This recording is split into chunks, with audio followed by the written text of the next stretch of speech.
We still got people downstairs, but we're going to go ahead and start.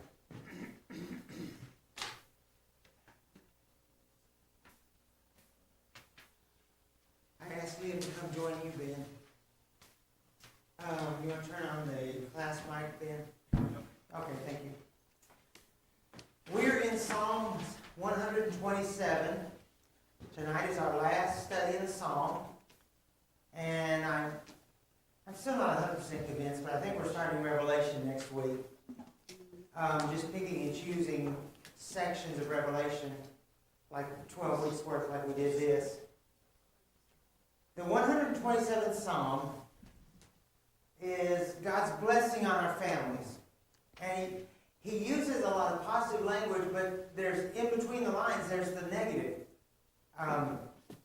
Whenever you argue about a positive, there's always an opposite side to that, which is the negative. So if you say, I will always, or men are always perfect.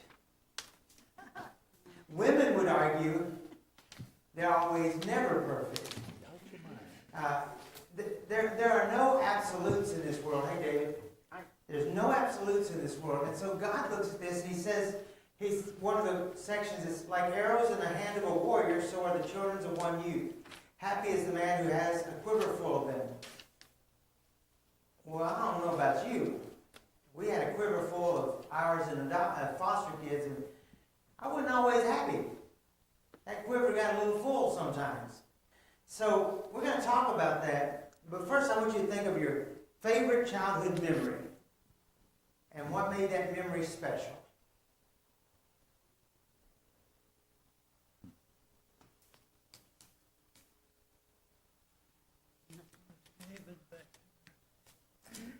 Mine was, I'll just give you one of mine. When I was about 10 years old, I got to push the plunger on a dynamite pack and blow up the face of a cliff. My grandfather was a highway engineer, and the guy with him said, "Come over here, I'll let you do it." My grandfather was not happy later when he found out, but I was a happy little kid. It was a lot of fun. But that memory's special because, one, that's never got that chance again. But also, that interplay with my grandfather and this other guy wanting to make me happy. And it was it was fun. How about somebody else? Libby? When we used to live in Chicago, we had a ladder pushed in our backyard. Mm-hmm. It was my special spot. It was your special spot? You could hide inside the bush? I had a fort there. Oh, So I would go in there to be alone. we all need a lone special spot. Who else got one? Doing my first wheelie around on my bicycle. Mm-hmm. And how did that end up? With you on your back? No, Or was it one of those little kid no. wheelies where you... This is the successful Oh, wheelie your first successful wheelie. Okay. that I did for half a block. Oh, there you go. Yeah. Happy. So, we all have those memories. Solomon wrote Psalms 127, and of course we know Solomon, son of King David, and he was ruling Israel during its greatest time of prosperity and of freedom, independence. It was from 970 to 931 BC, so 39 years there he ruled, 39 or 40. In fact, recently archaeologists have now found a coin with Solomon's image on it.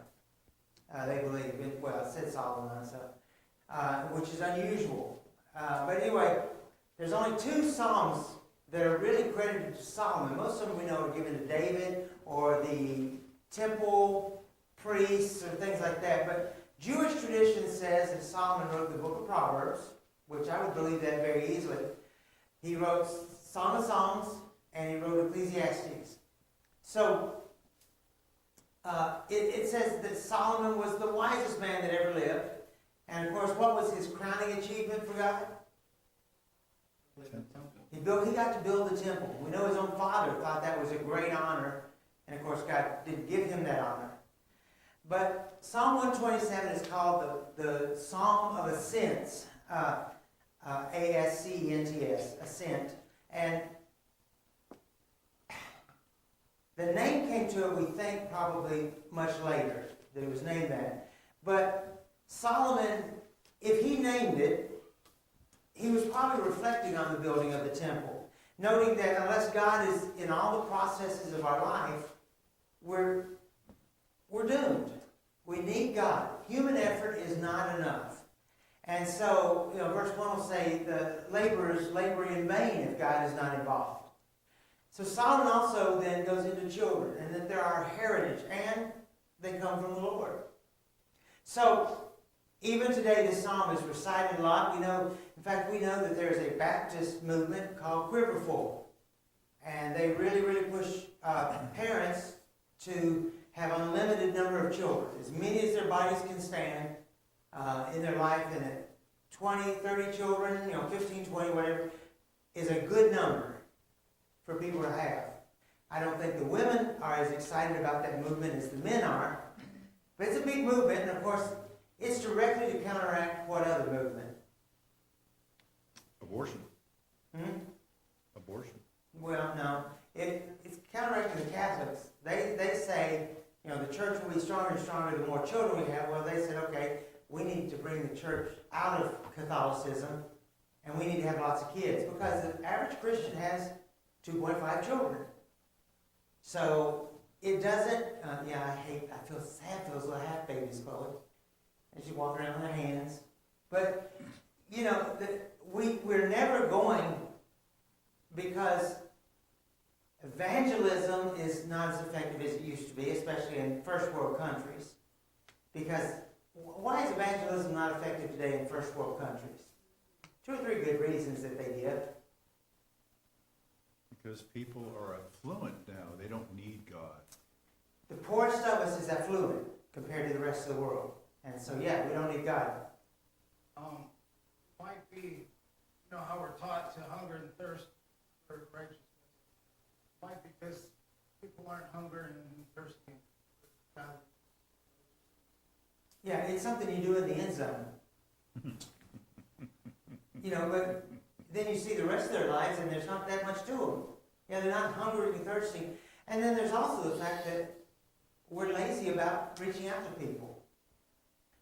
Most of us, we go home in the evening after a day of work, and yes, even I work. But you go home from it, and you just tend to a lot of times want to sit in front of the TV and veg out. I mean, some days I'm fried after this. And you go home, and so you just want to... When historically, you would have neighbors over and sit on the porch and talk. We still live in a neighborhood that, occasionally more in the summer, but you'll see neighbors standing in the middle of the street out there talking, chatting. Especially we did with our neighbor across the street that just passed away. But we'd sit out there in the yard and talk, and the neighbor would wander over and he'd talk, and his wife, and you'd have these, but people don't do that anymore. I mean, both neighbors know where I preach, know the basics of what we believe, because we sat in the yard and questions were asked, And so that's missing. But anyway, let's read the scripture real quick. Psalm 127, 1 through 5 said, the Song of Ascent of Solomon. Unless the Lord builds a house, those who build it labor in vain. Unless the Lord guards a city, its watchmen stand guard in vain. It is futile for you to rise up early, to stay up late, to eat the bread of painful labor. This is how he gives to his beloved sleep. Behold, children are a gift to the Lord. The fruit of the womb is a reward. Like arrows in the hand of a warrior, so are the children of one's youth. Blessed is the man whose quiver is full of them. They will not be ashamed when they speak with their enemies at the gate. So God throws out some. These are things that it's a waste of time to do. These are things that are good, but it's like he doesn't finish the thought on any of them. Like here, blessed is the man who has a lot of kids. They'll not be ashamed when they speak with their enemy at the gate. That makes no sense as a thought. Unless you're bragging about, I got more kids than you. That's the only part of that sentence that would make sense. So this is where you have to kind of look a little bit between the lines and say, why does this happen? What makes this a true statement? What does it require of me to make it a true statement? So let's start with the first of this. What does Solomon say about our human efforts?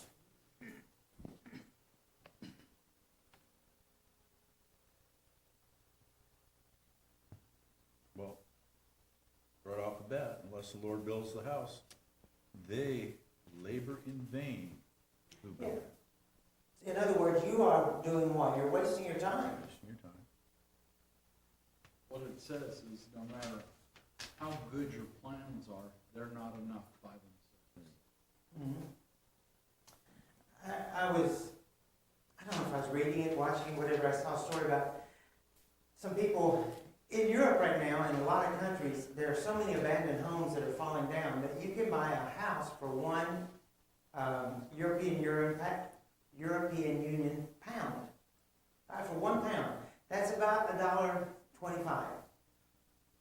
The deal is you have 3 or 4 years to get it back fully up, and this guy and his wife did. They sold everything, they moved there, and they're doing a house, and they didn't think about the fact that, you know, America and England are not the only two countries with building standards. And they put all this effort and money into doing this house themselves, and it did not meet code. And so they lost everything. See, they didn't think about the fact, the ramifications. They didn't think about that there was a power higher than them that had to approve of what they were doing. And when we do things, you know, when we build our house, as he's going to start talking about children, the Lord needs to be central. It needs to be the supports. It needs to be the thing that holds it up. What's he say about protecting our homes and families?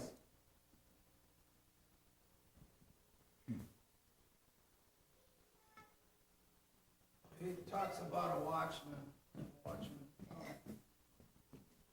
You have a watchman without God watching over your family. It's in vain. Derek referred to this a little bit about. God came in and told him, how can we watch our borders better? And anybody remember the code word? See, I was driving and I heard it and got it in my head. Shibboleth. Yeah, you're close. Okay. Chivalry is something different. A shibboleth. And they could not say the SH sound, so they would, if they said shibboleth, kill them immediately. They're an enemy. They're a spy coming in. Anybody remember how many of them died? It's a big number. 43,000 of them were killed trying to sneak into Israel. And so that's a point. That's a really good point about God helping the watchmen stay watching. When we got ready to leave Europe, and the bad guys had found out who I was, so I wasn't allowed to go on any more missions. I was done. But there was time to kill. I had a few weeks before they would let me leave, and I was just going to chill out and do nothing. And I tried that for a few days, and then the base called, and they said, you know you're still assigned here, right? See, I've never had any supervision much for years. And I said, oh yeah, okay. We decided you're going to pull guard duty for a few nights. So you're going to be corporal of the guard. And I said, okay. So I went back there, and we did that. Well, I found out the first night real quick. You got to drive around all night long in the Jeep, waking people up.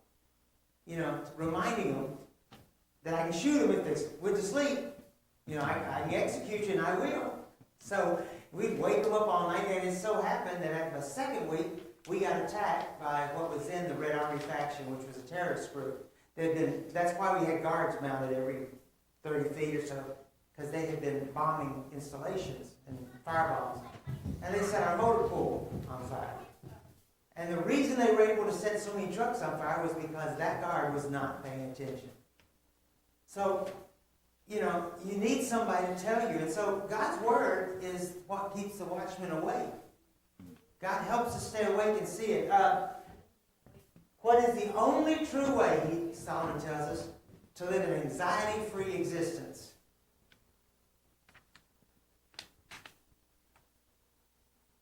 He says 3 things in the negative. He says them in the negative to create a positive. Rise up early, sit up late, and eat the bread of sorrow. It's futile. It is futile to do all that. He's saying, if you trust me, I will give you what? What's the next line say? I will give you sleep. I'll give you, he says, I'll give my beloved sleep. For so he did. Okay. Have you worried about something and missed sleep before? It's pretty miserable, isn't it? Yeah. You try to go to sleep, you toss and turn, then your mind starts going right back to it. You just think you're about to go to sleep, and you can lay there all night long like that, and it's just miserable. God says, quit worrying about those things. I've got you, so go to sleep. And those nights when you don't have a lot back in the background, or you took extra NyQuil, you just go to sleep really good. And it feels good. All right. So then he changes gear, but does he really change gears here? He talks about how to have blessed sleep. He talks about how to trust in God for the building. Now he goes into raising children. Why would God go from here's how you find peace to saying here's how you should look at children? Because you got to instill that into your children in order to sustain the momentum. That's right. He said up front, you better build it on me or else it's going to be terrible. What does he call children? Arrows? Yeah, a little later, but in that first section there, he calls them a something from the Lord. Fruit of the womb. The fruit of the womb is your reward, and they are a gift from the Lord. And then he says, yeah, you're like arrows in the hand of a warrior. That they're powerful and it's a blessing. So he goes on, he says, if you look at those verses, what does God want a family to enjoy? Two key words there about your children that he uses on them to look at that and say, this is what God wants me to have. Not lots of kids. It's an emotion or feeling.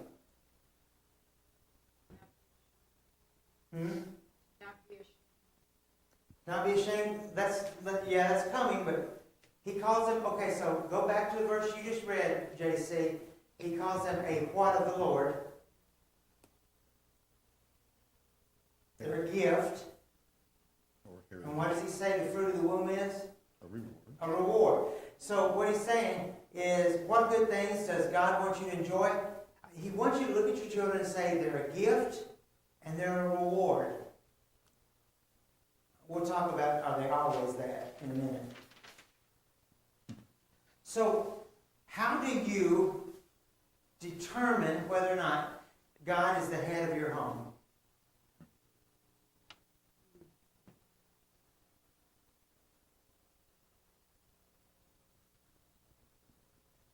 Day starts in prayer.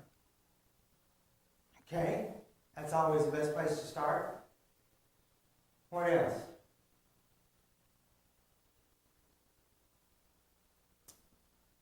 Well, one of it is, do you see your children, the very start to it, do you see your children as a blessing or a nuisance? You know, that's why abortion's so rampant. They're a nuisance because they were unplanned, unthought of. Nobody wanted them. We tried for years, so Ben was a real blessing to us because it was a long time before we could have a child. JC? If you think about when you're a first parent, and who is teaching who, because child teaches the parent how to take care of them, basically, the way I see things anyway. And we start viewing things through their eyes and seeing things differently than we did as a single adult. We had a funny example of kind of what you're saying, children train us this last week. So we were with all my family, and we have a 6-month-old nephew. So when my brother and his wife had their son, my nephew, no one was allowed to make a noise when they laid him down. I mean, and they would they'd come in and yell at you. They yelled at me because there was plastic on the mattress and I turned over too loud. And it might wake him up. I mean, I'm not joking. And nap time, they tell us all to be quiet when we were playing card games and stuff at Christmas. To the point where my dad, who never got mad at him and said, this is my house. If he can't sleep, y'all need to go home. So, now flash forward 30 years, 20-something years, they have a child now. This child, they said, no, we're going to put him to bed. He can cry if he wants to. We're leaving. And they get the monitor, and they're staring at the monitor, and they've got all these schedules written down and all that stuff, you know, when he goes to the bathroom and how much he goes and all that mess that modern parents think is important. It is not. If they don't go to the bathroom, get worried. If they do go to the bathroom, they're normal. But anyway, they're doing that, but they didn't go up when he would cry. She'd say, oh, he'll quit in a minute. He'll get to sleep. Very different. See, they train their child. My brother let the child train them. And it's pretty funny, the dichotomy there. But raising your children in the Lord is a choice. What did Joshua say in Joshua 24? You can paraphrase it. I'll give you a hint. It starts out with, but if serving the Lord seems undesirable,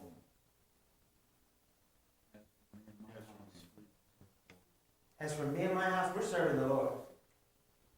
That was a decision made by Joshua.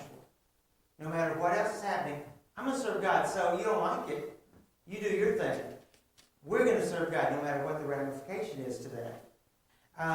In fact, he goes back and says, and by the way, your forefathers served this God. So the psalmist says, you are blessed if your quiver is full of children. Now, some people got full of quivers than others, but you've been blessed. Mm-hmm. So these arrows, the Bible says, they come ready-made. They don't need to be shaped and pointed, or they do need to be shaped and pointed towards the target. I mean, in effect, what is an arrow? In those days, it was just a piece of wood.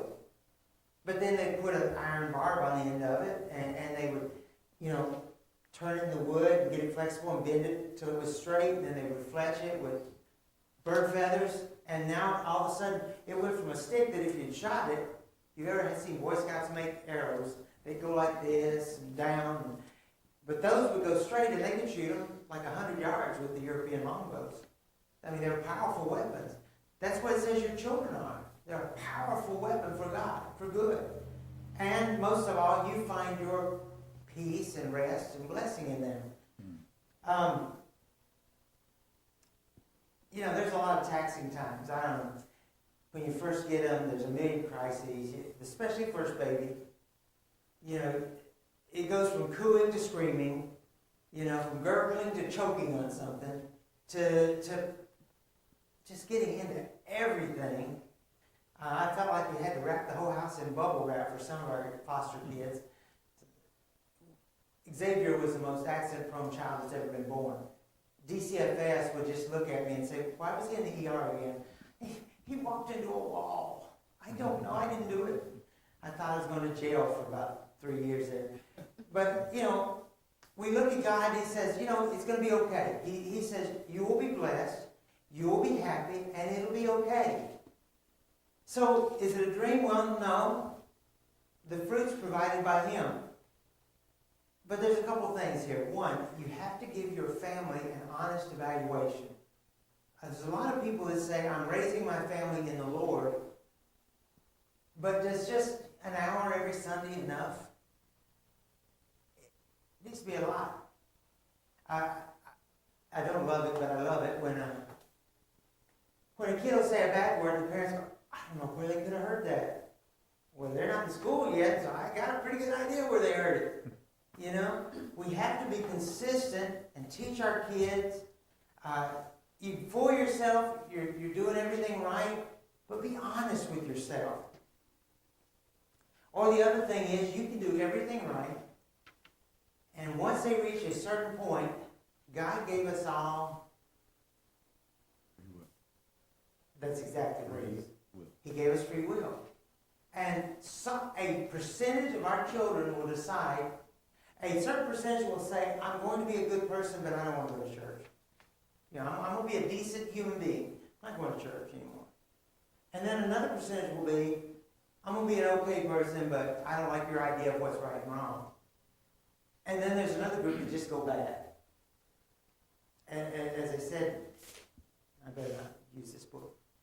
As I said in Harry Potter, some people go as bad as they can go. And that happens. You can do everything you want to do. The person sets the direction they're going to go, and that is heartbreaking. It's really, really heartbreaking. But how can you find peaceful rest when that happens? I say many times I've done the best I could.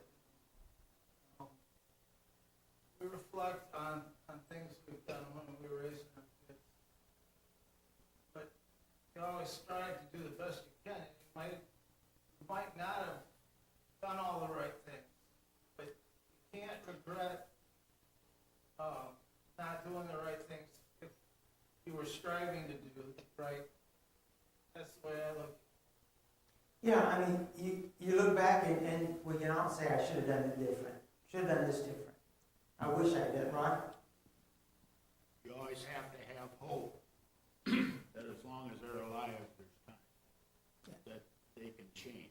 Just And we've all known a lot of people that came back, don't we? Yeah. So I'm well aware. Yeah, yeah, you have to keep, and you have to keep being a good example, no matter what. When I see the children of y'all and others that are not faithful anymore, I go out of my way to try and reconnect for a moment, whether it's in Walmart, or if Allison will tell me, she'll say something was on Facebook, and I'm not on Facebook, or I'm not a Twitter, or Facebooker, or an Xer, or any of those things. But I'll say, Allison, or she'll tell me, and I'll get on, if I've still got their phone number, and I'll send them a text message. Hey, I just heard this happen. Congratulations. I'm proud of you. And we still have influence on our adult children.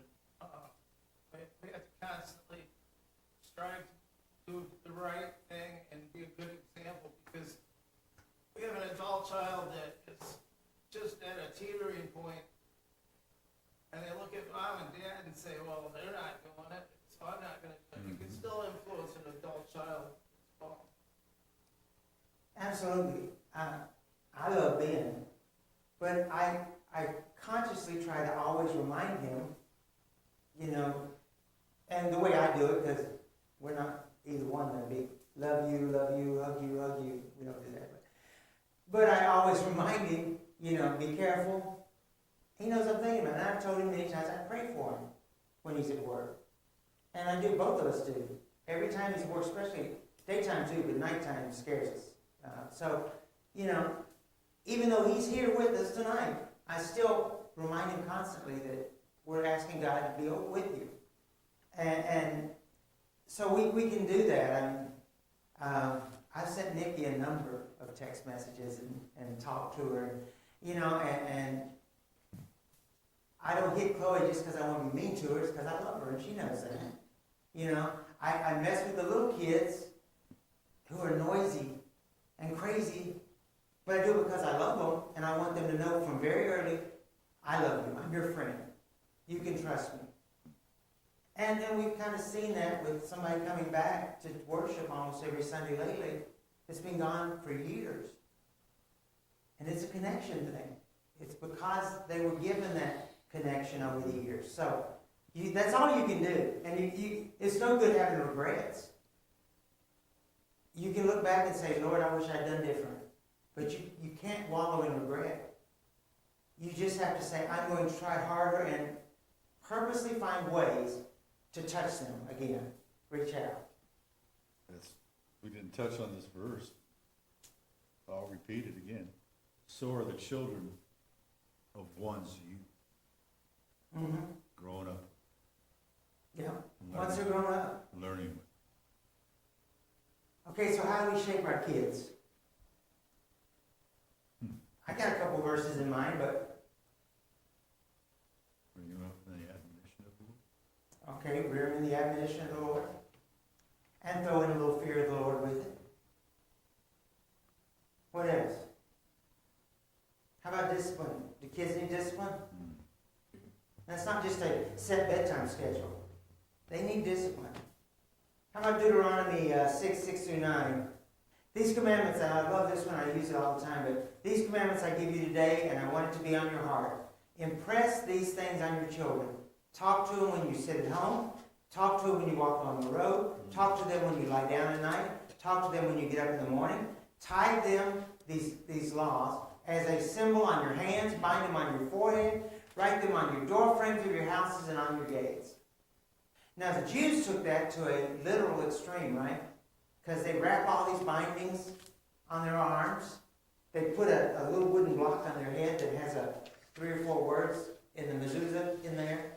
They actually nail a thing on their doorpost that they touch or kiss every time they leave the not about those things, although a physical representation is not a bad thing. It's about tell them the words. Tell them the words. Pray with them. Talk to them. So how can families work to strengthen their family relationships? What are some things you can do within your family to make your relationship stronger with family? And this does not have to be just for, Kayla and her little kids. This is all of us. What are some things we can do?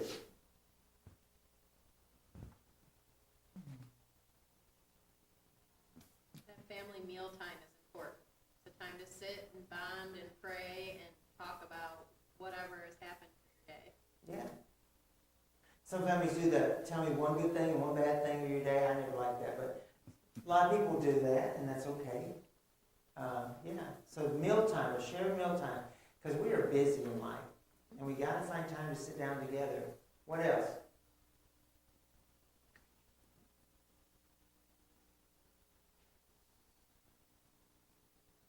We didn't watch any TV except for a couple football games for a week. We played games.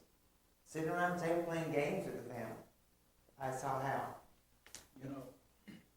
Just like the arrows, when you put them in a bundle and you tie them together, they need to understand that you're being modified at the same time that you're asking them to modify their life. And so it's not a one-way street. How about support their goals and interests?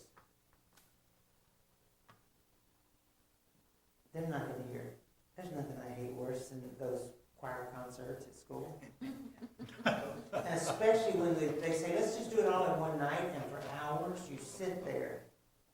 The thing is, I love my grandkids. And so I will sit there. And it was miserably hot that last one, wasn't it, the really long one? I was about ready to find Bob and hit him. Turn the thing down. It was miserable. He has no control over that. That's why I figured. That's why I didn't go up there. I was thinking about it. But Fiona wanted to play the flute. We went to her concerts. 6th or 5th grade band concerts are horrible. Now, she didn't want to play it the next year. And that's okay. Let's find her new pursuits. But giving the kids a chance to grow with you supporting them and not saying, I don't have time to go to this concert. When you say I'm too busy for you, that means I will always be too busy to you to a child. It doesn't mean that you just hit me on a bad night. So just remember that. Did that mistake. Yeah. Because they don't think it. They think in absolute, not in a bendable. I just explained that to a coworker. She's a single mom, and ex-husband's very involved, but she's having a hard time figuring out her 3 kids. They're in everything. She's like, I still need me time. And I said, you do, but you choose to let your kids be involved in those things, and you have to support them, or they will feel left out and unloved. And it's hard.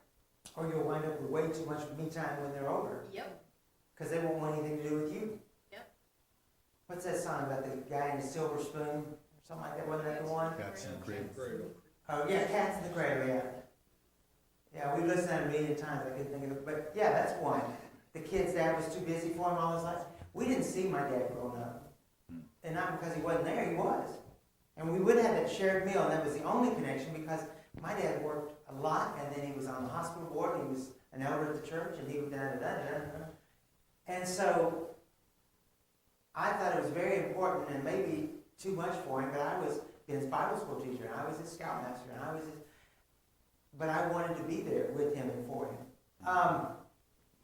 What encouragement can you glean from Solomon's words in this psalm? Be our last thought before the second buzzer. What encouragement can you find in here for families?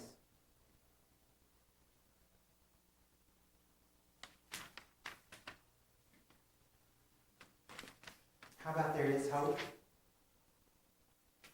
There is rest. There is peace of mind. Huh? Happiness. There's happiness.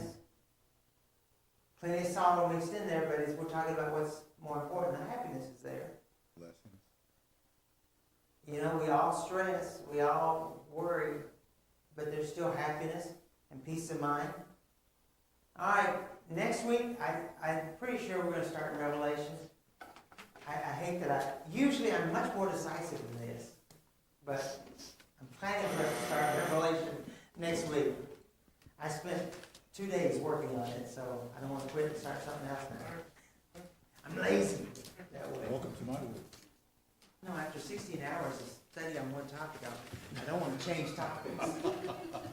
Oh, that. Let's see. By the way, there were handouts here, you got them.